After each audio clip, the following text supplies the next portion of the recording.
और बच्चों क्या हाल चाल है। मैं उम्मीद करता हूँ आप लोग सब सही होंगे। ठीक है, आप लोग अपनी बोर्ड की प्रिपरेशंस कर रहे होंगे, अच्छी बात है। देखिए, आपका बोर्ड एग्ज़ाम भी आने वाला है।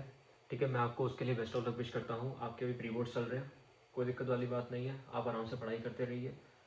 दुनिया इस समय बहुत कुछ बोलती है, आपको सुनने की ज़रूरत नहीं है। आप बस अपना पढ़ाई करते रहिए और कोई दिक्कत नहीं है। अगर आपके मार्क्स कम भी आ रहे हैं तो प्री बोर्ड में आपके पास फिर भी 1 सवा महीना रहता है। देखिए, जैसे कि आज जो तारीख है वो 9 जनवरी है। ठीक है, 9 जनवरी है आज। और जो आपका प्री बोर्ड का डेट है वो 28 फेब है। केमिस्ट्री का जो प्री बोर्ड है आपका वो 28 फेब को है। तो लगभग लगभग अभी भी आपके पास अराउंड 48 डेज के आसपास आपके पास टाइम बचा हुआ है। ठीक है, तो कोई दिक्कत नहीं है, आप अपना आराम से प्रिपरेशन करते रहिए। ठीक है, आप बस मेरे साथ बने रहिए। मैं यहाँ पे आपको कोऑर्डिनेशन केमिस्ट्री पढ़ाने के लिए आया हूँ। ठीक है, ये लेक्चर हमारा पहला लेक्चर है कोऑर्डिनेशन केमिस्ट्री का। तो बेसिकली कोऑर्डिनेशन केमिस्ट्री में ना, देखो होता क्या है, मैं आपको सारा सिलेबस का पूरा ओवरव्यू दे देता हूँ। देखो सिलेबस क्या क्या है हमारा कोऑर्डिनेशन केमिस्ट्री का।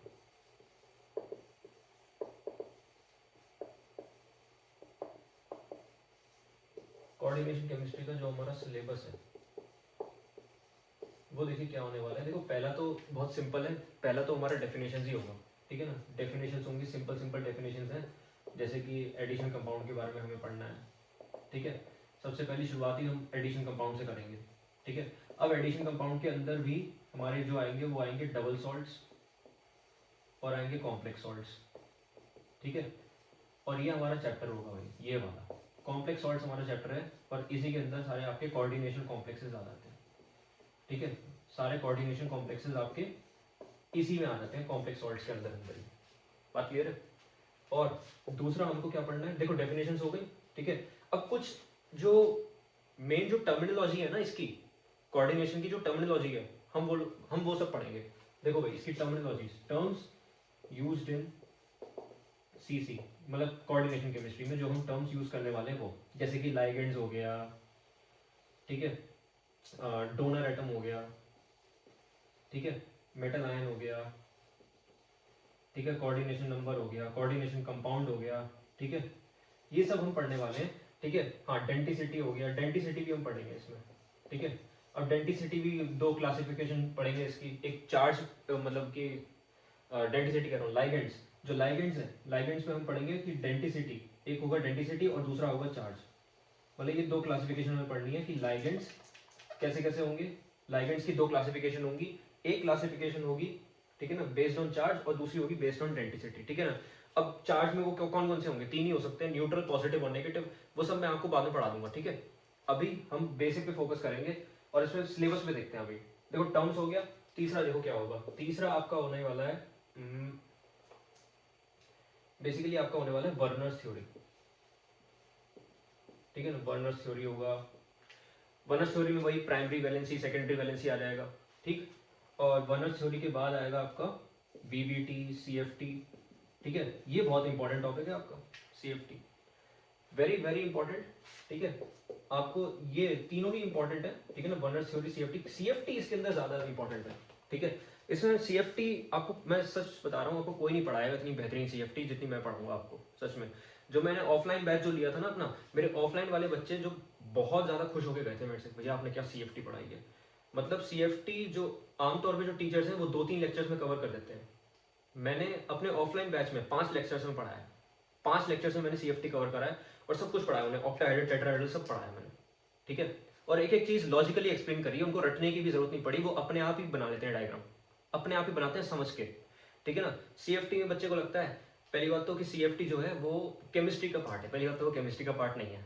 ठीक है, CFT is not a theory of concept of chemistry, it is not a concept of chemistry.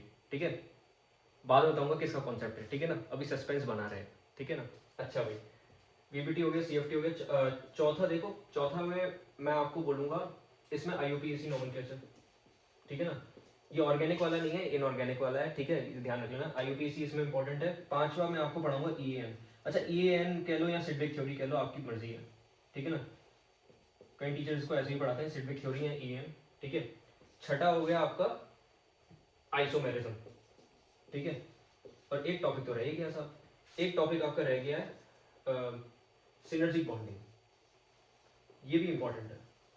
Synergic bonding in metal carbonyl, ठीक है ना, मेटल कार्बोनाइल, मेटल कार्बोनाइल में सिनर्जिक बॉन्डिंग, ये भी आपका वेरी इंपॉर्टेंट टॉपिक। इस पे एनसीईआरटी में क्वेश्चन भी है। क्या बात क्लियर है आप लोगों को? बताओ भाई, बात क्लियर है आप लोगों को? इस पे एनसीईआरटी पे एक क्वेश्चन भी है सिनर्जिक बॉन्डिंग के ऊपर, ठीक है। तो ये आपको पढ़ना है, और कुछ बेसिक डेफिनेशंस मैं आपको आज बताने वाला हूँ, ठीक है। बेसिक डेफिनेशंस मैं आपको आज बताऊंगा। अब इसी में ही देखो एडिशन कंपाउंड है, ठीक है। मेरे ख्याल से आपको ये सब समझ में आ गया होगा। ये हमारा पूरा का पूरा सिलेबस था, 1 2, ठीक है, ये 3, ये 4, ये 5, ये 6 और ये 7, ठीक। तो ये हमें 7 चीजें पढ़नी है पूरे सिलेबस में, पूरी एनसीईआरटी इसी से कवर्ड है, ठीक है। ये आपको 7 चीजें आपको एनसीईआरटी में मिल जाएंगी, ठीक। अच्छा, मैं आपको बिल्कुल बेसिक से पढ़ाने वाला हूँ, बिल्कुल बेसिक से। जैसे कहते हैं ना कि आपको मैं जमीन से नहीं, मैं आपको पताल से उठाऊंगा, जमीन से नहीं उठाऊंगा, मैं आपको पताल से उठा के आसमान तक पहुंचाऊंगा। मेरी ये अप्रोच रही है आज तक, ठीक है। मेरे को कोई दिक्कत नहीं है अगर 1 2 लेक्चर ज़्यादा भी हो जाते हैं, मेरे को यह है कि बच्चे को आना चाहिए, ठीक है। अब वैसे भी यार 10 चैप्टर है, ठीक है। अब 10 चैप्टर कर दिए सीबीएसई ने। हम मेरे टाइम में 16 चैप्टर हुआ करते थे, 16 चैप्टर पढ़ते थे हम 12th बोर्ड के लिए। अब 10 कर दिए, और ये भी नहीं किया कि चलो लेक्चर्स भी हम एक काम करते हैं ज़्यादा रख देते हैं, नहीं, सिलेबस भी कम कर दिया, और सिलेबस है उतना ही, मतलब कि 10 चैप्टर हैं तो 10 चैप्टर जितना ही सिलेबस है, हल्का सा भी नहीं बढ़ाया उसके अंदर। तो ये बात मुझे ऐसा लगता है कि अगर 1 2 लेक्चर ऊपर भी हो जाएंगे तो भी कोई दिक्कत नहीं आएगी हमें। क्या बात क्लियर है आपको?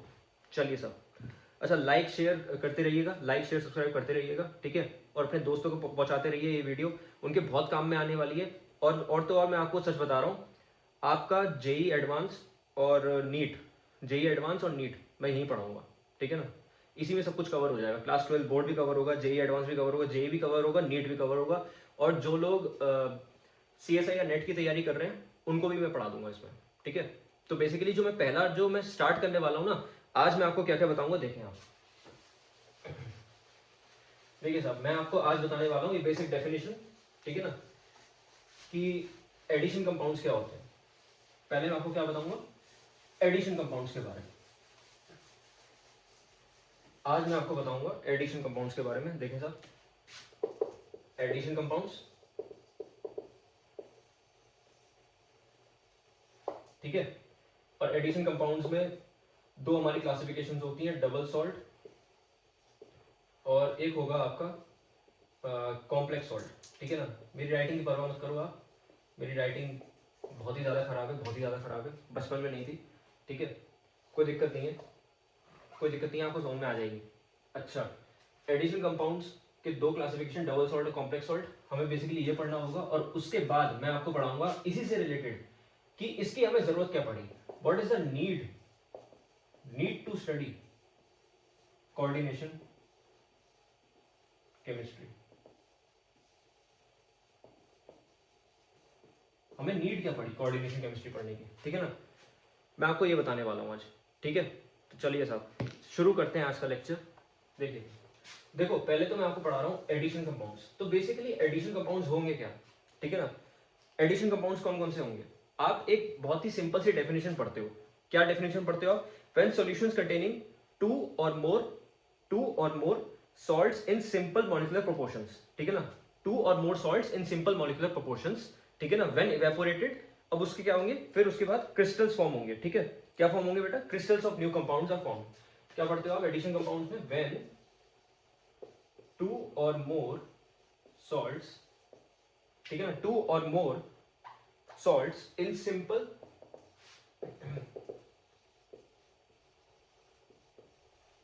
molecular proportions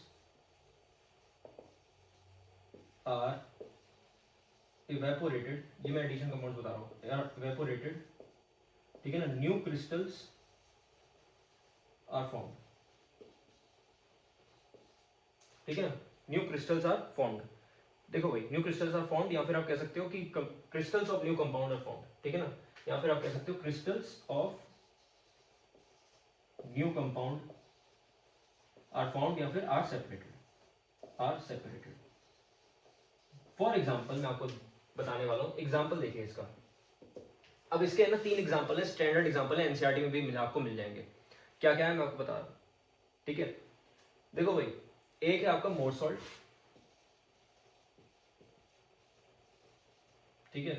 एक है आपका कार्मेलाइट, बेसिकली ये आपके ना डबल सॉल्ट्स होते हैं, ठीक है, कार्मेलाइट, और एक होता है पोटेशियम। इसमें आपके कोऑर्डिनेशन कॉम्प्लेक्स भी आ जाएंगे, कोई दिक्कत वाली बात नहीं है, कोऑर्डिनेशन कॉम्प्लेक्स भी आप लिख सकते हो, ठीक है ना, K4FeCN6, ठीक है ना, CONH3 होल 4, देखो भाई आप ये भी लिख सकते हो CONH3 होल 4, ठीक है, CONH3 होल 4 SO4, ठीक है, आप ये भी लिख सकते हो, कोई दिक्कत नहीं है। आप K4FeCN भी K4FeCN6 भी लिख सकते हो, क्योंकि इसमें ये एडिशन कंपाउंड है ना, इसमें दोनों कैटेगरीज कवर हो गई, डबल सॉल्ट भी और कॉम्प्लेक्स सॉल्ट भी, ठीक है। तो ये सारे एग्जाम्पल हो गए, ठीक। तो ये हो गई इसकी डेफिनेशन।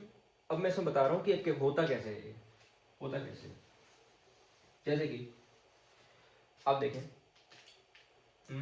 डबल सॉल्ट का एग्जांपल ले लेते हैं। डबल सॉल्ट मेरे पास 3 होती है, ठीक है ना, मैं 3 एग्जांपल ले रहा हूँ डबल सॉल्ट्स के, 3 एग्जांपल ले रहा हूँ, कौन कौन से, और ये आपको एनसीईआरटी में मिल जाएंगे, ठीक है, ये आपको एनसीईआरटी में मिलेंगे 3 एग्जांपल्स, कौन कौन से भाई, मोर सॉल्ट, ठीक है, दूसरा है आपका कार्मेलाइट, और तीसरा है आपका पोटेशियम, ठीक है, FeSO4, ठीक है, NH4 होल ट्वाइस SO4, ठीक, .6H2, ये इसका फॉर्मूला हो गया। कार्मेलाइट का फॉर्मूला KCl MgCl2 ठीक है। पोटेशियम का फॉर्मूला क्या होता है, K2SO4 Al2SO4 whole thrice .24H2, ठीक है। आपको इनके फॉर्मूले याद करने पड़ेंगे, एज इट इज उठ के आ जाते हैं सवाल, सच बता रहा हूँ, ये इंपॉर्टेंट है आपके लिए, ठीक है, ये आपके लिए काफी ज्यादा इंपॉर्टेंट है, मैं आपको सच बता रहा हूँ, एज इट इज उठ के आ जाएंगे सवाल आपके लिए, ठीक है। अच्छा भाई, अब मैं आपको बता दूं इसमें होगा क्या। तो देखो सर,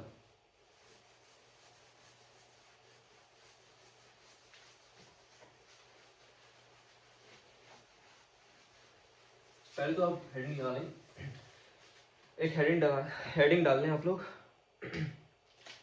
टाइप्स ऑफ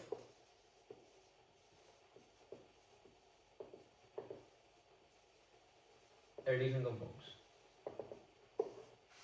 देखिए साहब, टाइप्स आप देखें, देखो टाइप्स, पहला होगा डबल सॉल्ट। तो डबल सॉल्ट के बारे में आप देखें, these are the solutions which lose their identity, ठीक है ना, solutions which lose their identity, sorry solutions बोल रहा हूँ, सॉल्ट्स, मतलब सॉल्ट्स बोलना चाहिए था, ठीक है। अच्छा भाई, salts which lose their identity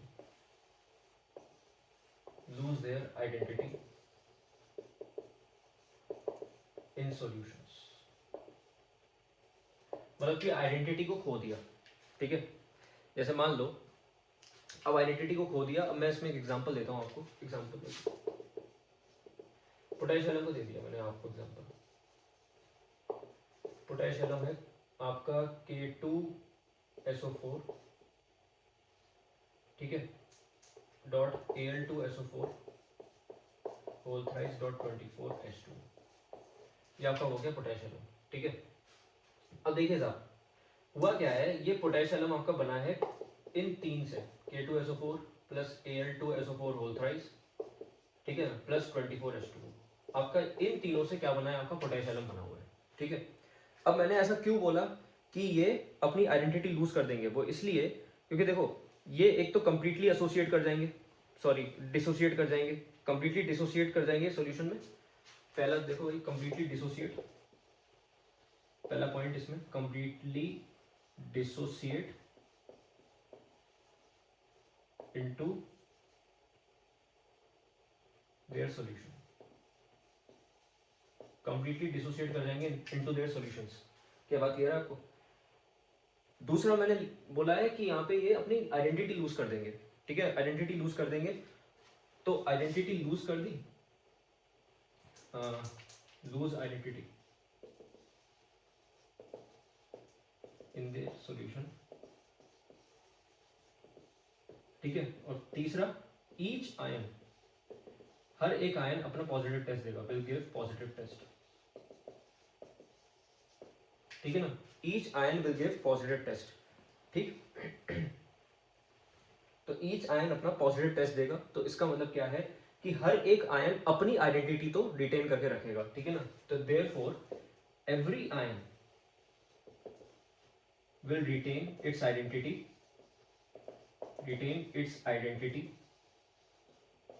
ठीक है।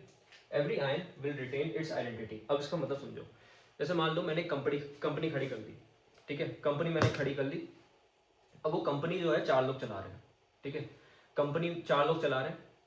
अब कंपनी जो है 4 लोग चला रहे हैं और उसमें जो 4 लोग जो थे अब वो बट गए, अलग अलग कहीं चले गए, वो शहर में वो बट गए, वो कहीं अलग अपना रहने लगे, सब कुछ बढ़िया हो रहा है उनका।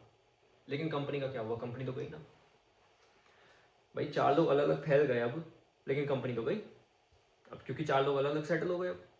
लेकिन जो कंपनी चली गई, अब देखो अपनी तो आइडेंटिटी लूज कर दी कंपनी ने अपनी आइडेंटिटी लूज कर दी। लेकिन क्या वो जो बंदे हैं जिन्होंने कंपनी छोड़ी, उन्होंने अपनी आइडेंटिटी लूज करी क्या भाई? अगर मेरा नाम नमन है, मैंने कंपनी शुरू करी थी, ठीक है, मैं भी अलग हो गया उस कंपनी से, ठीक है ना, तो मेरा नाम नमन से कुछ और थोड़ी हो जाएगा। अगर मैंने आज कंपनी एक खोली है, शुरू करी है, तो कल वो जो कंपनी है मैंने छोड़ दी, ठीक है, और जो मेरे दोस्त थे वहाँ पे उन्होंने भी छोड़ दिया, तो इसका मतलब ये थोड़ी है कि मेरा नाम भी चेंज हो जाएगा। कंपनी ने अपनी आइडेंटिटी लूज कर दी, तो इसका मतलब ये नहीं कि मैंने भी अपनी आइडेंटिटी लूज कर दी, या फिर जो बाकी के मेरे साथ के जो 3 लोग थे उन्होंने भी आइडेंटिटी लूज कर दी। ऐसा तो कुछ नहीं हुआ, ठीक है। तो इसका मतलब है कि इंडिविजुअल आयंस जो हैं वो तो अपना पॉजिटिव टेस्ट देंगे ही देंगे, ठीक है ना। जो इंडिविजुअल आयंस है वो अपना पॉजिटिव टेस्ट देंगे ही देंगे, ठीक। अच्छा सा देखो भाई, तो यहाँ पे लिखा है ना, each ion will give its positive test, ठीक। और दूसरा है every ion will retain its identity. हाँ, हर आयन अपनी आइडेंटिटी रिटेन करके रखेगा। जैसे कि मैं अपने दोस्त के घर, मोहित के घर गया, ठीक है ना, अब मोहित का नाम तो मोहित ही रहेगा ना, भले ही उसने कंपनी छोड़ दी हो, कि मोहित का नाम कुछ और हो जाएगा, नहीं ना, बस यही वाली बात है, ठीक है। तो अपनी आइडेंटिटी तो ये रिटेन करके रखेंगे, ठीक है। अब इसके मैंने एग्जांपल्स बता दिए, पोटेशियम होता है, मोर सॉल्ट होता है दूसरा, ठीक है ना। एक इसका पोटेशियम हो गया, दूसरा हो जाएगा मोर सॉल्ट, मैं आप फॉर्मूला पहले लिख चुका हूँ, ठीक है। और तीसरा हो जाएगा आपका कार्नलाइट, इसका भी फॉर्मूला मैं पीछे लिख चुका हूँ, ठीक है, बार बार नहीं लिखूंगा, ठीक। इसको नोट डाउन करें, कर लिया, ठीक है, सब मिटा रहे हैं। अब देखो, ये तो मैंने आपको बताया डबल सॉल्ट के बारे में, ये हमें पूरे चैप्टर में नहीं पढ़ना, हमने जो पढ़ना है वो है कॉम्प्लेक्स सॉल्ट, ठीक। हमने क्या पढ़ना है बेटा, कॉम्प्लेक्स सॉल्ट। देखिए सर,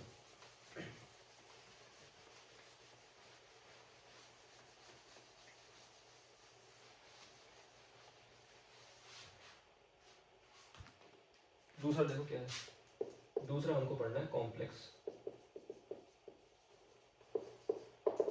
ये इंपॉर्टेंट है आपके लिए, ठीक है ना, ये हमने पढ़ना है, ठीक। कॉम्प्लेक्स सॉल्ट हमने पढ़ना है, तो देखिए क्या आएगा इसके अंदर, ठीक है। देखिए क्या आएगा इसके अंदर, they do not dissociate completely. पहली बात तो ये कि ये do not dissociate completely dissociate नहीं करते, और तो और ये अपनी आइडेंटिटी भी लूज नहीं करेंगे, ठीक है। They will retain their identity.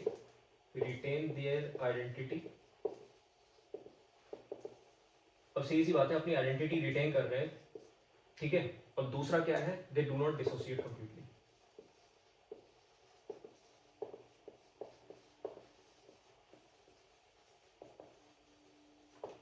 ठीक है, they do not dissociate completely, ठीक।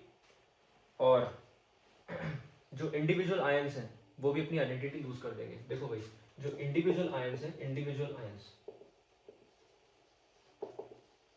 ठीक है, विल लूज देयर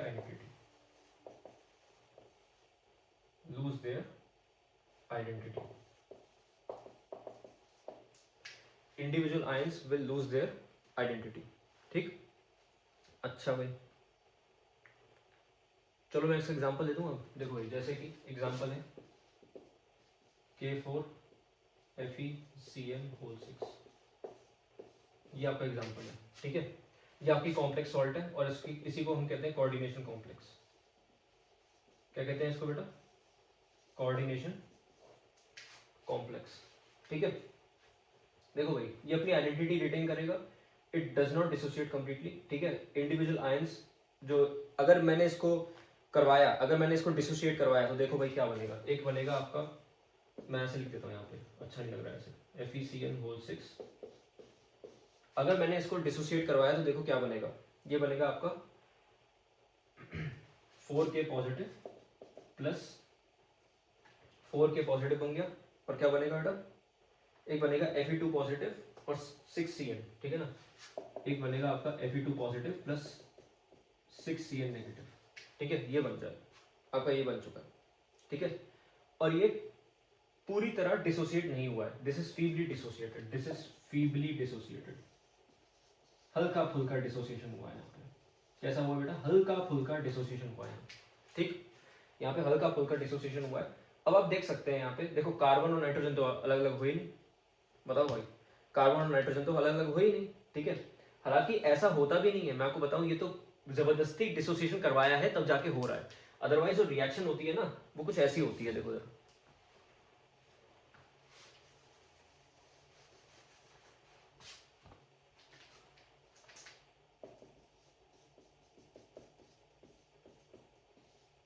बस यहीं तक होती है रिएक्शन, वो तो जब जबरदस्ती आप करवाओगे और ज्यादा डिसोसिएशन करवाओगे तो क्या होगा, Fe2 पॉजिटिव फेरस आयन में टूटेगा और 6Cn नेगेटिव, तब जाके होगा ये डिसोसिएशन, ठीक है ना।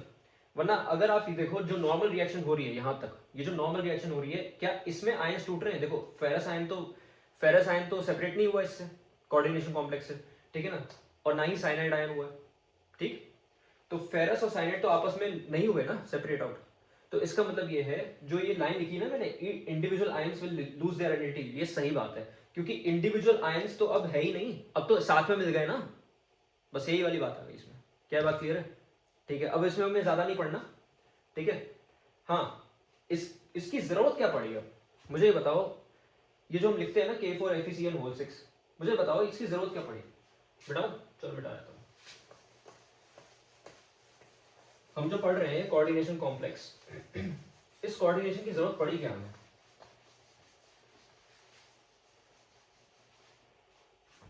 ये चैप्टर का नाम क्या है, कोऑर्डिनेशन कंपाउंड्स है ना, कोऑर्डिनेशन केमिस्ट्री, जो बोलना है बोल दो, ठीक है। तो बेसिकली हमें कोऑर्डिनेट बॉन्ड की जरूरत पड़ी क्यों, ये कोऑर्डिनेट बॉन्ड की हमें जरूरत आई क्यों, ठीक है। क्या हमारा काम कोवेलेंट से नहीं चल रहा था, हमारा काम कोवेलेंट से भी चल रहा था भाई, हमारा काम आयनिक से भी चल रहा था, ठीक है। तो मुझे बताओ इसकी क्या जरूरत पड़ गई, ऐसी कोऑर्डिनेट बॉन्ड की ऐसी क्या जरूरत पड़ गई, ठीक है ना, ऐसा क्यों हुआ ये, ठीक है। अच्छा वैसे जो कोऑर्डिनेट बॉन्ड होता है ना, मैं आपको एक चीज बता दूं, इसको हम डेटिव बॉन्ड भी कहते हैं और सेमी पोलर बॉन्ड भी कहते हैं, ठीक है। एक फैक्ट है, डेटिव बॉन्ड भी कहते हैं इसको और कहते हैं इसको सेमी पोलर बॉन्ड। अच्छा सेमी पोलर बॉन्ड क्यों कहा गया, क्योंकि ये आधा आयनिक है। अच्छा आयनिक बॉन्ड जो है वो आयंस के बीच में होता है, आयनिक बॉन्ड जो है it is found between the ions, found between the ions, found between ions. तो क्योंकि ये आयंस कैसे होते हैं बेटा, प्लस चार्ज और माइनस चार्ज, प्लस चार्ज और माइनस चार्ज, कैटायन और एनायन, ठीक है। प्लस चार्ज और माइनस चार्ज कैटायन और एनायन के बीच में होता है। तो क्या क्या आ गई इनके बीच में, पोलैरिटी आ गई, क्या आ गई इनके बीच में, पोलैरिटी, ठीक है ना। क्योंकि इसमें पोलैरिटी आ गई तो therefore sometimes ionic bond is also known as polar bond, ठीक है, पोलर बॉन्ड, ठीक। और क्योंकि ये आधा पोलर बॉन्ड होता है, कोऑर्डिनेट बॉन्ड आधा कोवेलेंट है और आधा पोलर है, मतलब कि आधा आयनिक है, तो इसलिए इसका नाम पड़ गया सेमी पोलर बॉन्ड, ठीक है ना। जो कोऑर्डिनेट बॉन्ड है हमारा वो आधा कोवेलेंट है और आधा क्या है, आयनिक बॉन्ड, इसलिए इसका नाम क्या पड़ा, सेमी पोलर बॉन्ड। बात क्लियर है आपको, चलिए सर मैं आगे पढ़ाता हूं आपको, ठीक है। मैं ये कह रहा था कि टॉपिक से भटक गया था मैं, कोऑर्डिनेट बॉन्ड की हमको जरूरत पड़ी क्या, इसकी जरूरत क्या पड़ी, देखो कोवेलेंट बॉन्ड था हमारे पास, इतना बढ़िया बॉन्ड था यार, कोवेलेंट बॉन्ड था हमारे पास। अब कोवेलेंट बॉन्ड क्या है, CCl4 है ना, जैसे मान लो मैंने CCl4 एक एग्जांपल ले लिया, एग्जांपल के तौर पे मैंने CCl4 ले लिया, ठीक है। अब देखो कोवेलेंट बॉन्ड बॉन्डिंग कर रहा है यहाँ पे कार्बन, CCl Cl Cl और Cl, ठीक है ना। कार्बन की चार वैलेंसी होती है, ठीक है। एक्साइटेड कार्बन है 4 वैलेंसी 4, ध्यान रखना, कार्बन नहीं, एक्साइटेड कार्बन इज टेट्रावेलेंट।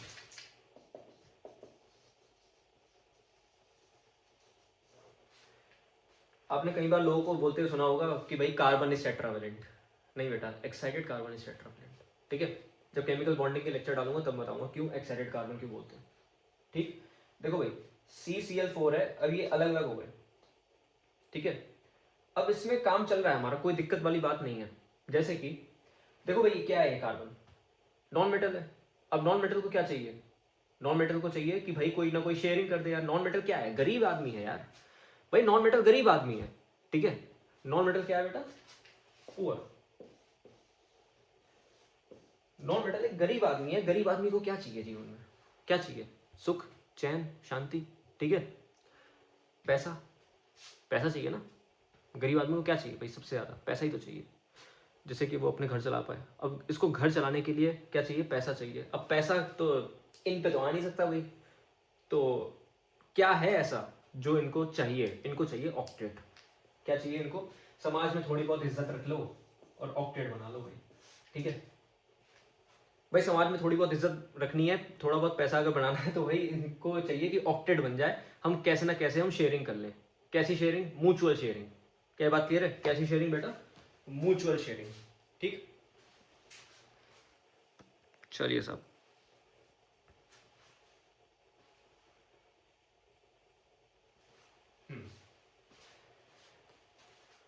तो हम म्यूचुअल शेयरिंग करना चाहते हैं, ये सही। अच्छा भाई,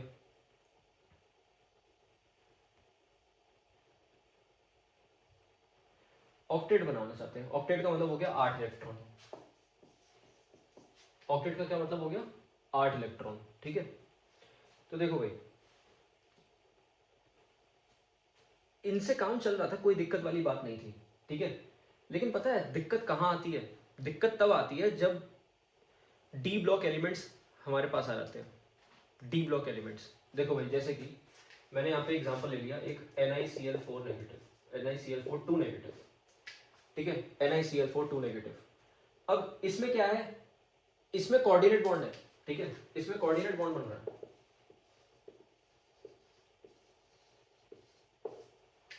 क्यों हुआ ऐसा भाई, ऐसा क्यों हुआ। ठीक है भाई, इसकी तो मैं बात समझ सकता था, ये नॉन मेटल है, ये गरीब आदमी है। ठीक है ना, नॉन मेटल है तो गरीब आदमी है, कोई दिक्कत नहीं है। ठीक है, लेकिन भाई निकिल, निकिल भाई निकिल तो अमीर है यार, निकिल तो मेटल है, इसको क्या जरूरत पड़ गई। मेरे को एक बात बताओ, निकिल जो है वो क्या है, मेटल है। ठीक है ना, 2 पॉजिटिव। भाई 2 पॉजिटिव यानी कि अपने इलेक्ट्रॉन दे रहा है। हाँ, अपने इलेक्ट्रॉन दे रहा है, मतलब ये गरीबों में सब कुछ पैसा वैसा बांट के अपने सुख शांति से ये जी रहा है आराम से, समाज में इज्जत बना के। लेकिन उसके बावजूद इसको क्या नौबत आ गई कि ये शेयरिंग करेगा, शेयरिंग करेगा नॉन मेटल से। ये क्या है भाई, क्यों अपनी इज्जत गिरा रहा है मार्केट में, है क्यों। देखो भाई Ni2 पॉजिटिव है। ठीक है, अब देखो Ni2 पॉजिटिव जो है, इसको क्या ऐसी नौबत पड़ी थी भाई, तूने निकिल ने 2 इलेक्ट्रॉन खो के Ni2 पॉजिटिव बना लिया।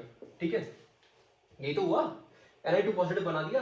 लेकिन भाई ऐसा क्या हो गया इसको कि इसको शेयरिंग करनी पड़ गई। भाई ऐसा क्या हो गया, अरे भाई बोलो, देखो Cl Cl Cl Cl, भाई इसको ऐसा क्या हो गया जो इसको शेयरिंग करनी पड़ गई इनसे। ठीक है ना, जो इसको इससे शेयरिंग करनी पड़ गई, ऐसा क्या हुआ, ये कोऑर्डिनेशन कॉम्प्लेक्स इसने क्यों बनाया।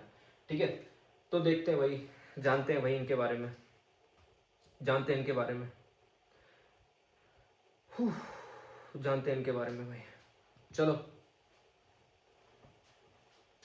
इनको मेरे ख्याल से ये वाला तो समझ में आ गया होगा। ठीक है, कि कोवेलेंट बॉन्ड तो भाई ये गरीब आदमी है, नॉन मेटल है, तो इसको चाहिए 8 इलेक्ट्रॉन अपने आखिरी वाली सेल में। ठीक है ना, इसको ऑक्टेट चाहिए। ठीक, लेकिन इसको क्यों क्यों चाहिए, इसका मैं बताता हूँ, इसका इलाज करते हैं अभी।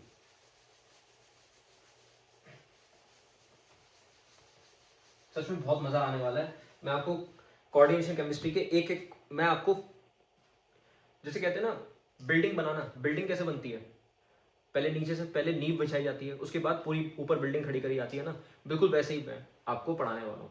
ठीक, तो बिल्कुल मैं आपको जैसे जैसे एक एक चीज बताऊंगा ना, और आगे आगे जैसे जैसे कॉन्सेप्ट बढ़ता जाएगा, ऐसे और टॉपिक्स आते जाएंगे, वैसे वैसे कोऑर्डिनेशन के जो कॉन्सेप्ट्स हैं आपके, वो ऐसे बिल्कुल पानी की तरह, पानी की तरह वो बहेंगे आराम आराम से।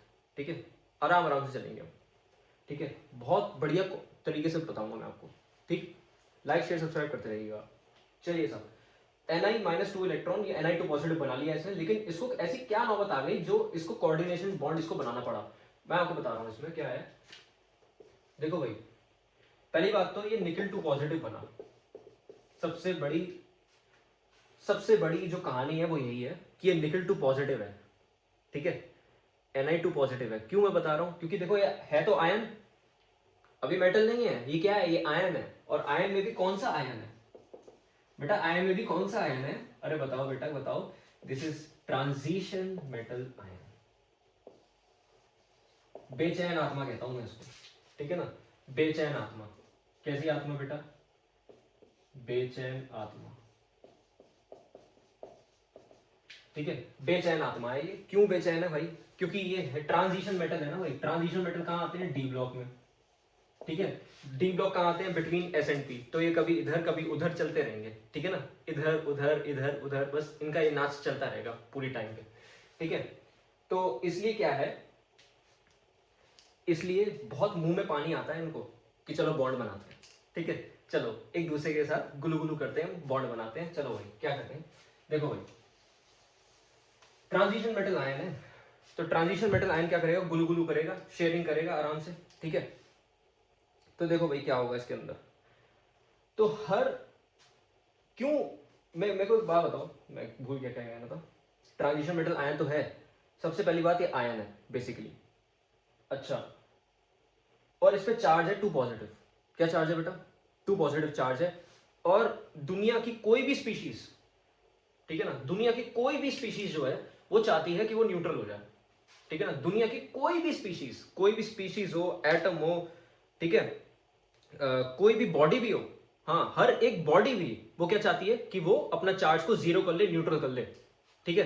लेकिन यहां तो 2 पॉजिटिव चार्ज है, तो निकल चाहता है कि वो अपने ऊपर से ये चार्ज को हटा दे, ये चार्ज को कितना कर दे, बिल्कुल जीरो कर दे ये चार्ज को, ठीक है ना। इस चार्ज को कितना कर दे, जीरो कर दे, ठीक है। और इसी चार्ज को हम, मतलब कि इसी कॉन्सेप्ट को हम क्या बोलते हैं, केमिस्ट्री में छोड़ो, पूरी साइंस में इलेक्ट्रोन्यूट्रलिटी प्रिंसिपल, ठीक है। पूरी साइंस में इसी कॉन्सेप्ट को हम क्या बोलते हैं बेटा, इलेक्ट्रो न्यूट्रलिटी प्रिंसिपल, ठीक है। भाई सुन लो, सच बता रहा हूं, जेई एडवांस, आपका CSIR नेट और जैम, ठीक है। बहुत इंपॉर्टेंट टॉपिक होता है ये इलेक्ट्रो न्यूट्रलिटी प्रिंसिपल, ये आपको नोट डाउन करना पड़ेगा, आपको अच्छे से पढ़ना पड़ेगा। इस पर सवाल आते हैं अच्छे खासे, ठीक है। खासकर जैम में तो बहुत अच्छे खासे क्वेश्चन आते हैं इस पर, ठीक। अच्छा देखो भाई इसमें चलेगा क्या, तो यहाँ पे निकल जो है ना वो चाहता है कि मैं अंधाधुंध बॉन्ड बनाऊं। मैंने क्या बोला था, भूखा है ये, भूखा शेर है, इसको गुलू गुलू करना है, इसको गुलू गुलू करना है, ठीक है ना। Cl के साथ गुलू गुलू करना है, इसको Cl के साथ बहुत जोर से गुलू गुलू करना है। तो देखो भाई क्या होगी यहाँ पे, शेयरिंग, ठीक है, यहाँ पे शेयरिंग हो रही है, ठीक है। अब इसने शेयर करते करते करते करते कितने बॉन्ड बना लिए, इसने कितने बॉन्ड बना लिए भाई, NiCl4 2 नेगेटिव। अब देखो भाई कितने बॉन्ड बना लिए, इसने 4 बॉन्ड बना लिए, ठीक है। इसने 4 बॉन्ड बना लिए, मतलब कि NiCl Cl Cl Cl, इसने कितने बॉन्ड बना लिए बेटा, 4 बॉन्ड बना लिए इसने, ठीक है ना। कितने बॉन्ड बना लिए इसने, 4 बॉन्ड बना लिए, ठीक है। और ये बहुत भूखा है, ठीक है। अब आप सवाल पूछोगे आप मेरे से, क्या सवाल दिमाग में आ रहा है आपको, ये सवाल दिमाग में आना चाहिए कि 4 ही बॉन्ड क्यों, अगर इसको इतनी भूख लगी है तो ये 4 बॉन्ड पे रुक क्यों गया, ये पेल पेल के बॉन्ड बनाए ढंग से फिर, ठीक है ना। ये 6 बनाए, 8 बनाए, 12 बनाए भाई साहब, कोई दिक्कत नहीं है, ठीक है। तो देखिए साहब मैं आपको बता रहा हूं ऐसा क्यों हुआ। जैसे कि मैंने आपको अभी बताया कि ये अपने ऊपर से चार्ज को क्या करना चाह रहा है, कम करना चाह रहा है, जीरो करना चाह रहा है इलेक्ट्रोन्यूट्रलिटी प्रिंसिपल के तहत, ठीक। तो यही इसका आंसर है कि भाई 4 बॉन्ड बन गए, इसके ऊपर जो चार्ज हुआ वो नियरली जीरो हो गया। बताता हूं,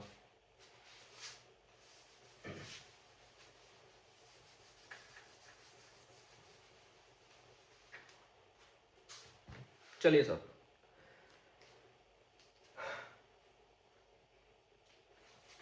मैंने कह रहा था, देखो भाई मैंने आपसे कहा था कि 4 बॉन्ड बनाए, 4 बॉन्ड बने हैं, और आप ये कहोगे कि भाई 6 बॉन्ड बनाए, 8 बॉन्ड बनाए, ठीक है, क्या दिक्कत है, ठीक है, 6 Cl से बॉन्ड करें, Ni2 पॉजिटिव जो है वो 6 Cl से बॉन्ड करे और बना दे NiCl6 4 नेगेटिव, या तो Ni2 positive plus 8 Cl negative, ये बना दे NiCl8 6 नेगेटिव, ठीक है ना, ऐसे ही बना सकता है, पर नहीं बनाना ना, नहीं बनाना, इसको सिर्फ 4 ही बॉन्ड चाहिए, इसको सिर्फ 4 ही बॉन्ड चाहिए, ये 4 में खुश है, ठीक है, इसकी भूख अब पूरी हो गई।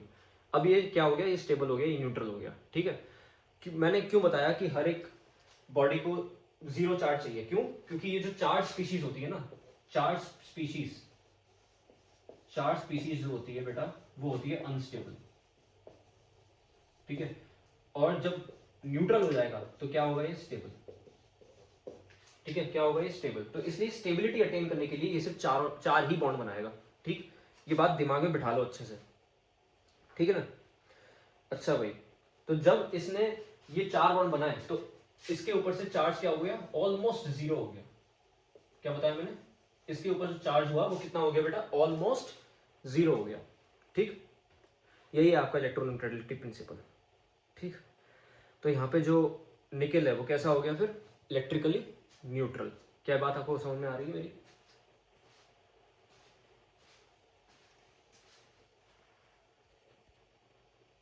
ठीक है, तो अब मैं आपको शुरू करने जा रहा हूँ इलेक्ट्रोन्यूट्रलिटी प्रिंसिपल। देखिए साहब,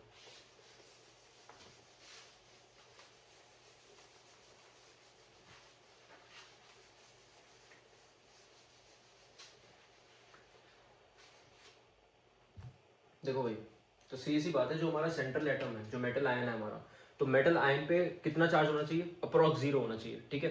तो वो इलेक्ट्रोन्यूट्रलिटी, वो उसको न्यूट्रल करने की कोशिश कर रहा है, वो अपने चार्ज को न्यूट्रल करने की कोशिश कर रहा है, और तब तक ट्राई करता रहेगा जब तक उस पर चार्ज 0 ना हो जाए, ठीक है, तब तक ट्राई करता रहेगा जब तक चार्ज 0 ना हो जाए। जैसे निकल है, उसने Cl के साथ बॉन्ड बनाया, एक Cl के साथ बॉन्ड बनाया, उस पर जो चार्ज हुआ, और क्या बनाया उसने, NiCl बना दिया, ठीक है। उस पर जो निकल पे जो चार्ज हुआ, जैसे मान लो यहाँ पे कुछ चार्ज रहा होगा, मैं ऐसे ही मान लेता हूँ, ठीक है ना, 2 से जो है 1.8 हुआ होगा, फिर 1.8 से 1.6 हुआ होगा, फिर ऐसे धीरे धीरे करके 1.0 हुआ होगा, फिर 0.3 हुआ होगा, 0.7 मैं मान लेता हूँ 0.6 हुआ होगा, फिर धीरे धीरे करके वो 0 आ गया होगा, ठीक है ना, फिर उसने बॉन्ड बनाना बंद कर दिया, ठीक है। ये इस तरीके से मैं इसको एक्सप्लेन कर सकता हूँ, ठीक है। अच्छा साहब, देखिए अब इलेक्ट्रोन्यूट्रलिटी प्रिंसिपल,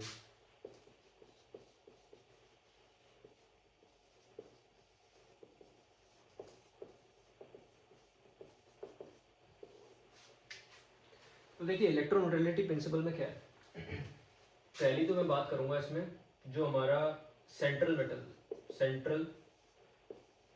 एटम, या तो मेटल आयन, ठीक है, यस, हमारा सेंट्रल मेटल एटम है या मेटल आयन है वो। दूसरा मैं बात करने वाला हूं इसमें न्यूट्रलिटी, ठीक है, मतलब कि ट्राइज टू अचीव न्यूट्रलिटी। और तीसरा मैं इसमें बताऊंगा कि जो चार्ज है वो 0 करना चाह रहा है, ऑलमोस्ट जीरो करना चाहेगा वो, ठीक है, चार्ज को वो ऑलमोस्ट 0 करना चाहेगा। और ये किसी भी कॉम्प्लेक्स की कहानी होगी, ठीक है, ये बहुत इंपॉर्टेंट टॉपिक है, मैं आपको सच बता रहा हूँ, ठीक है, खासकर नेट और जैम वाले, नेट जैम और गेट, ठीक है, नेट जैम और गेट वाले तो पक्का नोट कर लेंगे, ठीक है, काफी इंपॉर्टेंट है ये। अच्छा, ये किसी भी कॉम्प्लेक्स में हो सकता है, ठीक, और होता है, ठीक है ना।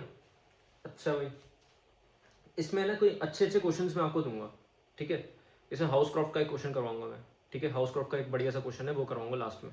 चलिए बता देता हूँ, इस मान लो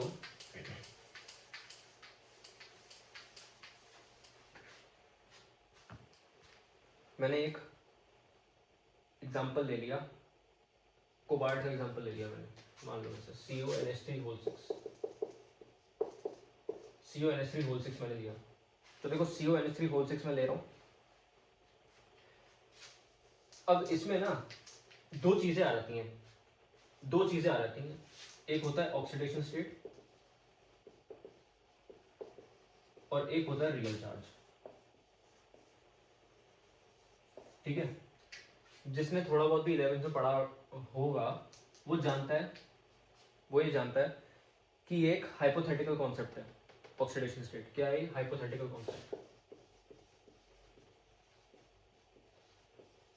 ये एक हाइपोथेटिकल कॉन्सेप्ट है, जबकि रियल चार्ज जो है it is a real concept, real concept है ये, ठीक है। तो CuNH3 होल 6 जो है हमारा, अब इसकी मैं ऑक्सीडेशन स्टेट निकालना चाह रहा हूँ। तो जो इसकी ऑक्सीडेशन स्टेट आएगी वो देखो बेटा कैसे आएगी। जैसे CO है, CO का मान लो X, सबको आती है ऑक्सीडेशन स्टेट निकालनी यहाँ पे, मान के चल रहा हूँ मैं, ठीक है, ठीक है ना। CuNH3 होल 6 3 पॉजिटिव आएगा, सॉरी 3 पॉजिटिव आ जाएगा, ठीक है। अरे बोलो यार। अच्छा भाई, तो कैसे आएगी ऑक्सीडेशन स्टेट इसकी? देखो NH3 को तो 0 होगा, 0 इंटू 6 इज इक्वल टू +3, तो क्या आएगा x + 0 is equal to +3, x की वैल्यू आ गई +3। तो यानी कि इसकी जो ऑक्सीडेशन स्टेट आई है वो कितनी आई है? +3। ऑक्सीडेशन स्टेट इसकी कितनी आ गई? इस कोबाल्ट की ऑक्सीडेशन स्टेट कितनी आ गई बेटा? +3, ठीक है। और जो रियल चार्ज है it is a real concept, ठीक है ना। मैं बात कर रहा हूँ क्वांटिटेटिव की, अभी मैं इसका क्वांटिटेटिव बता रहा हूँ सब कुछ, ठीक है। अभी मैं क्या बता रहा हूँ आपको? Quantitative analysis, quantitative analysis. Quantitative मतलब जो नंबर से डील कर रहे हैं, नंबर से क्या क्या डील कर रहे हैं? एक ऑक्सीडेशन स्टेट और एक रियल चार्ज, ठीक है। ये नंबर से डील करेंगे, बाद में क्वालिटेटिव आ जाएगा, क्वालिटेटिव में बाद में देख लेंगे, ठीक है। जब लाइगेंड्स के बारे में बात करेंगे, डेंसिटी के बारे में बात करेंगे, तब क्वालिटेटिव आ जाएगा, ठीक। देखो रियल चार्ज है, रियल कॉन्सेप्ट है, और दिया किसने था? लाइनस पॉलिंग ने, ठीक है ना। लाइनस पॉलिंग ने दिया था ये पहली बार। अच्छा, और ये था पूरा एक्सपेरिमेंटल कैलकुलेशन, एक्सपेरिमेंटल कैलकुलेशन पे बेस्ड है पूरा का पूरा। मतलब कि आपको किताब में से देखना ही पड़ेगा कि इसका चार्ज कितना दे रखा है, ठीक है ना। आप ऐसे हाथ से कैलकुलेट नहीं कर सकते, ना दिमाग से कैलकुलेट कर सकते, ये एक्सपेरिमेंटल कैलकुलेशन है। क्या ये बात क्लियर है आपको? ठीक है भाई।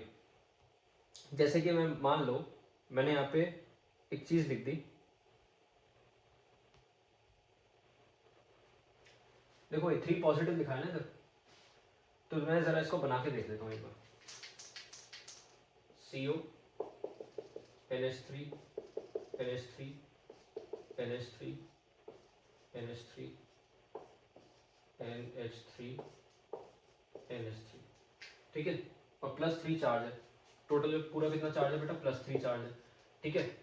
और कितने यहाँ पे NH3 है? यहाँ पे 6 NH3 है, तो 6 NH3 है। आप +3 चार्ज को कैसे डिस्ट्रीब्यूट करोगे? 3/6 कर दो, 1/2, यानी कि +½ +½ +½ +½ +½ और +½ ये इस पे चार्ज ऐसा रहा होगा, ठीक है ना। इस पे चार्ज है ऐसा। तो यानी कि कोबाल्ट पे कितना चार्ज रहा होगा? कोबाल्ट पे कितना चार्ज रहा होगा मेरे को बताओ। कोबाल्ट पे कितना चार्ज रहा होगा जिससे कि जो न्यूट्रल हो जाए और 0 हो जाए? कोबाल्ट पे इनिशियली कितना चार्ज रहा होगा? कोबाल्ट पे सीधी सी बात है, अगर यहाँ पे पूरा चार्ज जो है +3 है, तो सीधी सी बात है यहाँ -3 रहा होगा, ठीक है ना। -3 रहा होगा यहाँ पे, बोलो हाँ या ना, ठीक है। -3 रहा होगा, तो इसलिए क्योंकि यहाँ पे +½ चार्जेस है सारे के सारे। कोबाल्ट पे इनिशियली -3 रहा होगा, तो इसलिए इसने सारे बॉन्ड बनाए NH3 के साथ, इसने सारा बॉन्ड बनाया, ठीक है। इन लाइगेंड्स के साथ सारे बॉन्ड बनाए, तो क्या हुआ? +½ सारा क्या हो गया? +½ इंटू 6 हो गया यहाँ पे, और -3, तो कितना आएगा ये? 2 3 6, और ये 0 चार्ज हो गया। तो अब कोबाल्ट पे जो चार्ज आया वो कितना चार्ज आया? 0 चार्ज आया, ठीक है। तो अब कोबाल्ट यहाँ पे क्या है? न्यूट्रल, ठीक है। बस ये वाली बात है इसमें, बात क्लियर है आपको? अरे बताओ यार, बात क्लियर है या नहीं?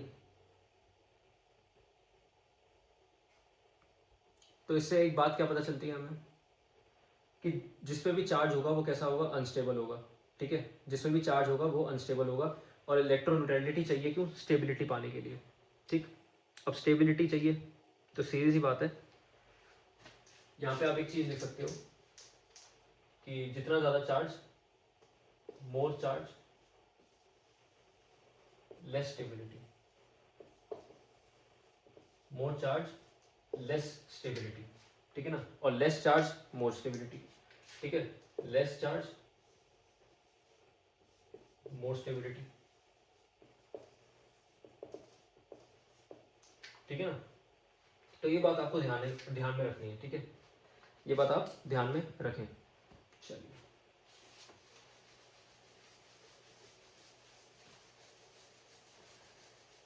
जैसे कि मैं आपको कुछ एग्जांपल दे देता हूँ,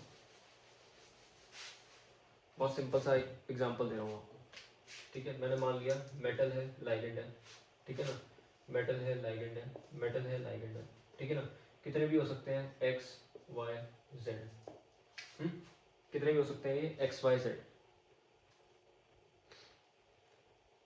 अच्छा भाई, अब इस पे जो रियल चार्ज दे रखा है, जैसे मेटल है, ये वाला जो मेटल है, ये वाला मेटल है और ये वाला मेटल है, ठीक है ना, इनको नाम देते हैं एम ए सॉरी बी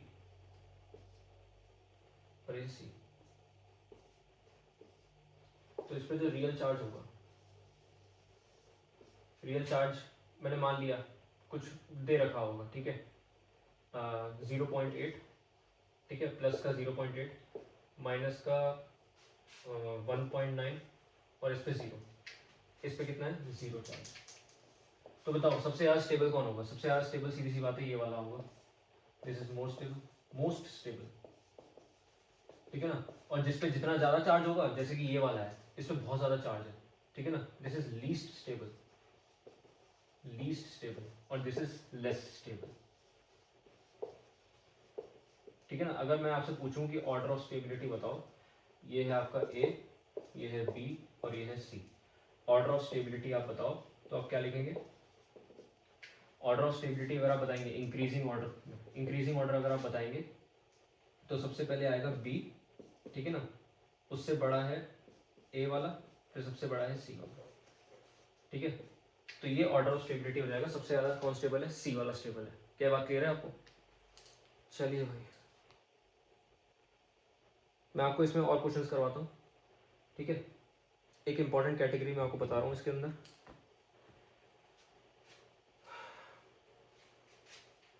जैसे कि मान लो आपको ये दे रखा है,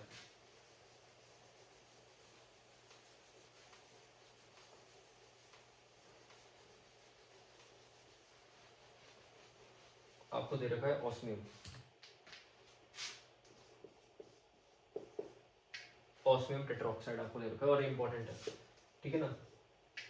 अगर आपने डी एंड एफ ब्लॉक थोड़ा भी पढ़ रखा होगा तो आपको पता होगा कि ऑस्मियम की जो ऑक्सीडेशन स्टेट है वो +8 तक जा सकती है, ठीक है। तो उसकी ऑक्सीडेशन स्टेट आएगी, वो कैसे निकालेंगे आप?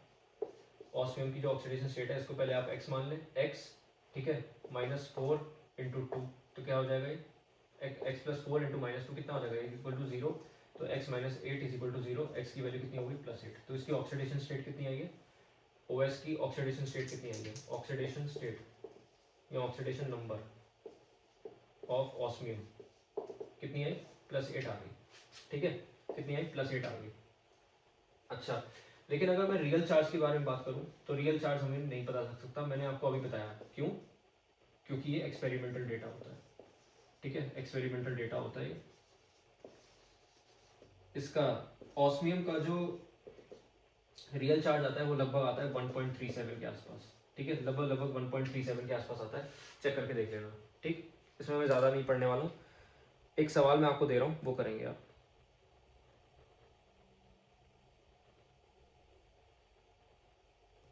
एक सवाल मैं आपको दे रहा हूँ, आप वो करेंगे।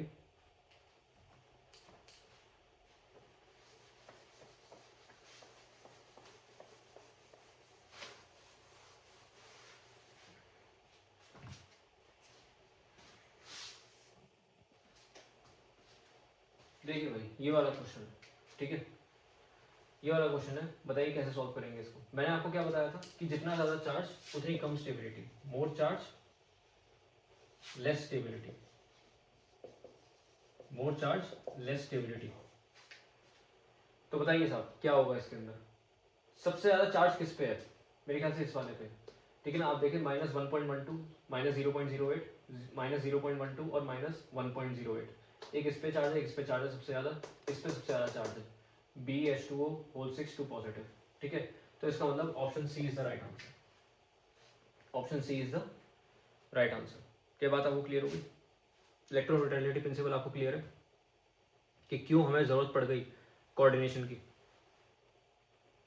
मेरे ख्याल से अगर आपको ये क्लियर है तो वेल एंड गुड, बढ़िया है। कल फिर एक और लेक्चर लेके आएंगे हम, ठीक है ना। उसमें मैं आपको पढ़ाऊँगा बेसिक टर्म्स, ठीक है। कल मैं आपको बेसिक टर्म्स पढ़ाने वाला हूँ। उसके बाद जो लाइगेंड्स हैं, लाइगेंड्स की जो डेंटिसिटी है वो मैं आपको पढ़ाने वाला हूँ, ठीक है। तो ये दो जो टॉपिक्स हैं वो बहुत इंपॉर्टेंट टॉपिक्स हैं आपके लिए, ठीक है। ऐसे ही बने रहिएगा, पढ़ाई करते रहिए। All the very best.